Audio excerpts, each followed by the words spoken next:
Chers amis, très heureux de venir vous retrouver pour passer quelques instants avec vous, mais surtout vous partager ce que l'Esprit du Seigneur m'a mis à cœur. En l'occurrence, aujourd'hui, le Seigneur m'a interpellé pour venir auprès d'une sœur qui est là et qui nous reçoit avec mon épouse. Et nous venons pour passer du temps avec vous, mais surtout, le but, c'est de passer du temps dans la présence du Seigneur. Chaque jour que le Seigneur me donne de vivre,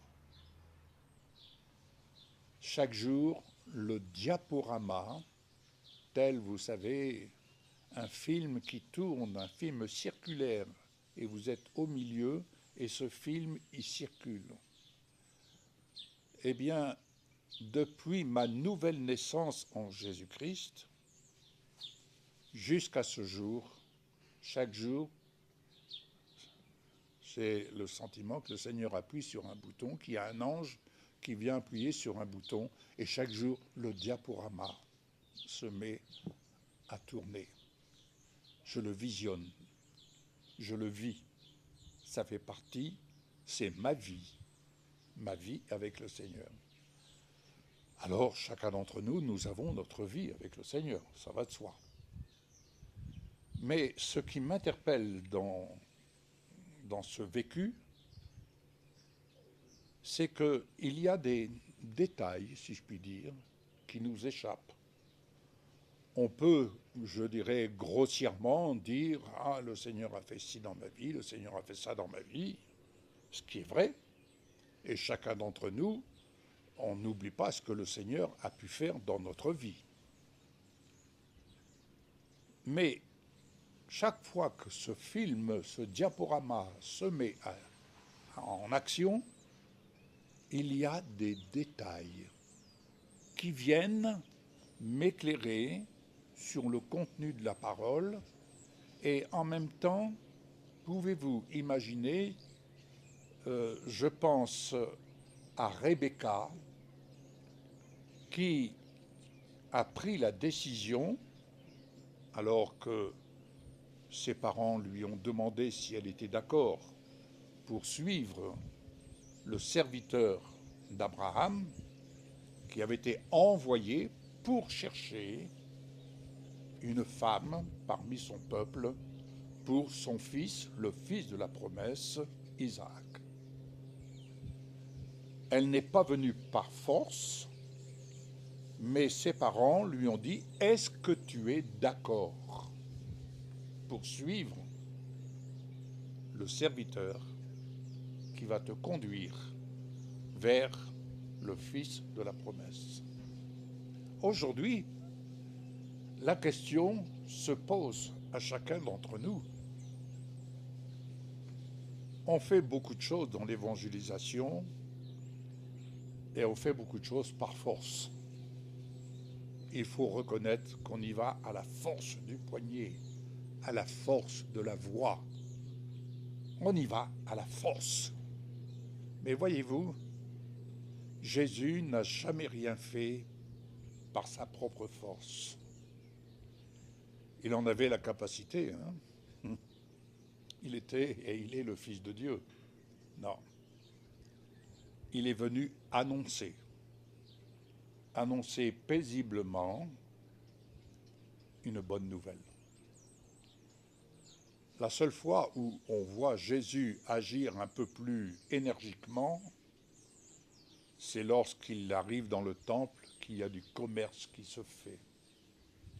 Là, il vient avec le fouet et il chasse les vendeurs du temple. Il chasse les pilleurs du temple. Je n'ignore pas, quand je lis cela, que si Jésus voulait venir avec un fouet, il chasserait sans aucun doute ceux-là qui ne sont que des vendeurs, et qui pille le peuple. Qui pille le peuple. Mais mon propos n'est pas là. Mon propos, c'est de dire, est-ce que vous êtes d'accord, et ça c'est vous, pour suivre le Seigneur hors des sentiers battus et le suivre pour vous laisser emmener et suivre le conseiller, le Saint-Esprit, qui lui a mission de nous emmener à la rencontre du Fils de la promesse. Il y a Isaac qui est un type de Christ. Et le Saint-Esprit, il a simplement la mission de nous emmener à la rencontre de Jésus, qui est le Christ glorifié. Il y a Jésus l'homme, Fils de Dieu, qui aujourd'hui a reçu honneur et gloire et immortalité, mais il est notre Christ glorifié. Et c'est à sa rencontre que le Saint-Esprit vient nous chercher, chacun d'entre nous. Il ne vient pas rechercher une communauté, il vient rechercher un homme, une femme, qu'il va trouver chez qui il va trouver un cœur disposé pour nous proposer « Veux-tu me suivre ?» pour nous emmener à la rencontre du Christ glorifié, de telle sorte que chacun d'entre nous puisse dire en vérité, Christ en moi, l'espérance de la gloire. Amen. C'est souvent un propos que nous exprimons. Ah oui, Christ en moi, l'espérance de la gloire.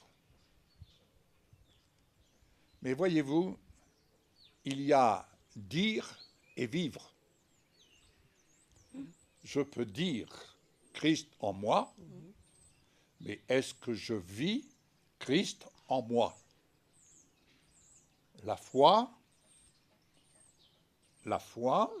c'est croire, c'est dire.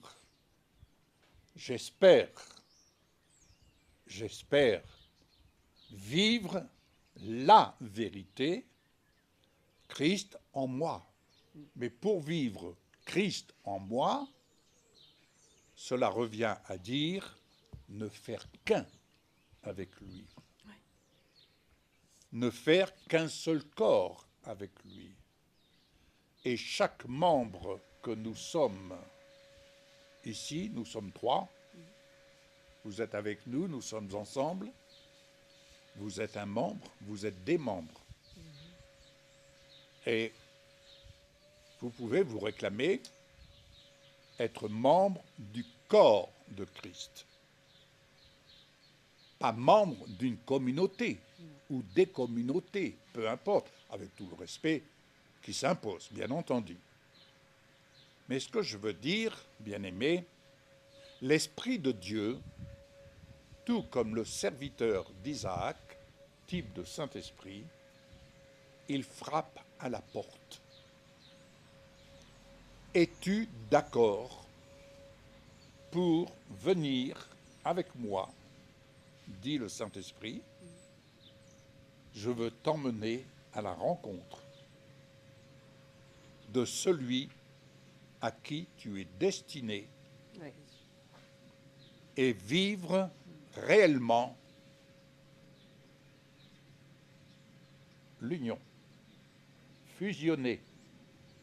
Je reviens avec mon célèbre passage que je n'hésite jamais d'employer l'occasion étant, mais quand Paul, dans Éphésiens 5, dit expressément « Marie, aimez vos femmes », et il prend tout de suite l'exemple comme Christ a aimé l'Église et se l'est présenté à lui-même dans toute sa beauté, son éclat, lavé par l'eau de la parole et une Église sainte, irréprochable. Nous pouvons imaginer Isaac qui était là dans l'attente de sa mère qui n'était plus de ce monde, mais il était dans l'attente de son épouse. Il était dans l'attente, il pouvait se la représenter. Quel est le garçon qui est dans l'attente de rencontrer son épouse, et que ce soit également pour la fille ou le garçon, mais chacun de leur côté, ils s'imaginent vraiment le garçon, la fille, telle forme, le regard, les yeux, enfin chacun dans son imagination. Peut-on imaginer Isaac dans son imagination? Il était là dans l'attente. Mais n'oublions pas, il était où? Dans le désert. Qu'est-ce que nous pouvons espérer dans un désert? Rencontrer quelqu'un, rencontrer celle que le Seigneur a décidée.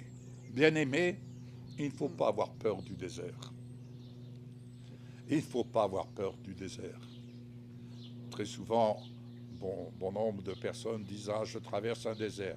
Eh bien, le désert, c'est un endroit merveilleux parce que dans le désert, il y a le silence, mais dans le désert, il y a quelque chose à rencontrer.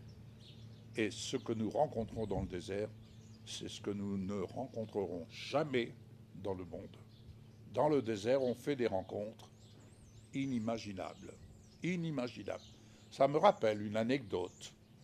Un jour, j'étais là-bas dans le sud du Tchad et j'ai rencontré un couple qui voyageait pour leur noces, leur voyage de noces.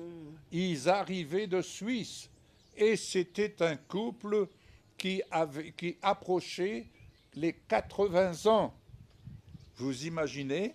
Et ils avaient un pick-up, je ne sais plus ce que c'était exactement, un véhicule tout-terrain, et ils arrivaient de Suisse pour se rendre là où ils étaient missionnaires, pour se rendre en Afrique du Sud. Ils ont traversé le désert. Mais je garde un souvenir de ce couple extraordinaire.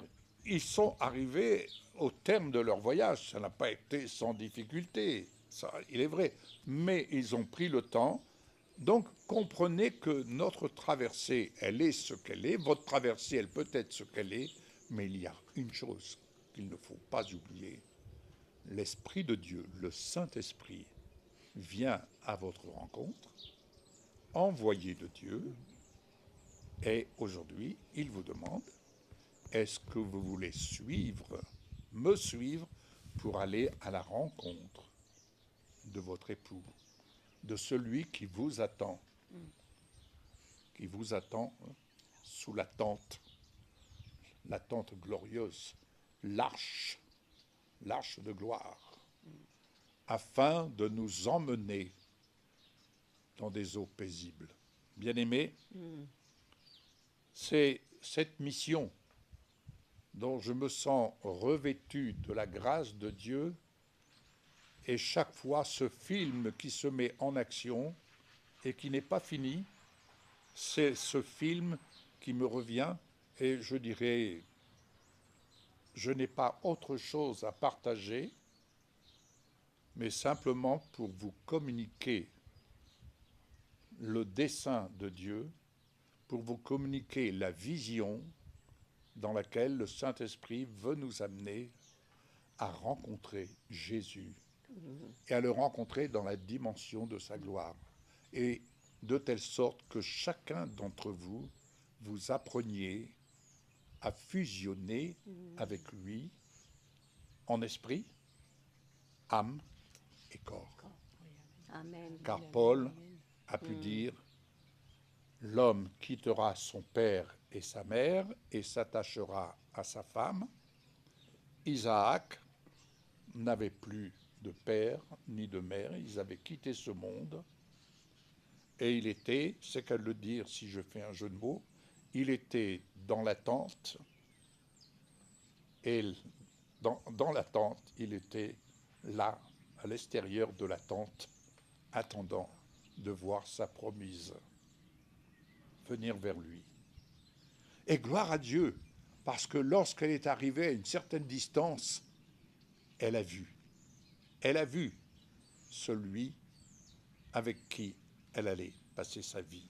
Elle a vu, et tout de suite, elle a baissé le voile quand elle dit « C'est là mon roi, c'est là mon Seigneur ». Voyez-vous, bien-aimés, marcher par la foi et dans l'espérance, alléluia, il faut persévérer. La foi, ce n'est pas regarder à ce que l'on voit, la foi, c'est s'attacher à la volonté du Seigneur et s'attacher ce à quoi l'Esprit de Dieu veut nous emmener pour aller, en définitive, toucher Jésus, toucher l'amour de Dieu qui habite le Fils. L'amour de Dieu habite le Fils. Et lorsqu'on ne fait qu'un avec lui, alors là, nous fusionnons avec lui. Amen. Amen, amen. Merci Père pour l'œuvre de ta parole, que chacun puisse décider, là où il se trouve, de se lever et de te suivre pour aller à la rencontre de Jésus, le Christ glorifié. Car nous sommes destinés à être membres de son Église et surtout destinés à ne faire qu'un avec lui, à savoir esprit, âme et corps. Amen. Au nom de Jésus. Amen. Amen. À très bientôt, chers amis.